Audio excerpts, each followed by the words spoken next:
Sorry, గుర్తుపట్టలేదు. Ma'am ఎలా గుర్తుపడతారు? మీ మొక్కలు ఇప్పుడు చెట్లుగా మారాయి.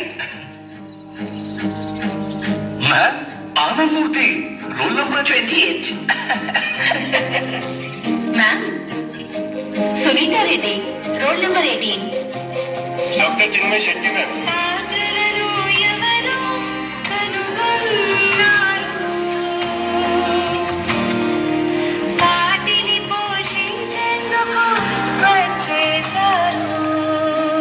ఇదంతా నువ్వు చేసావా?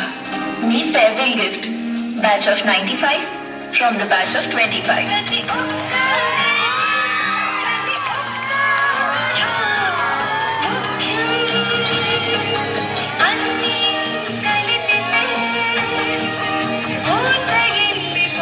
ఇతరులను సంతోషింపజేసి తాను సంతోషపడేవారే జీనియస్. పార్లేజ్.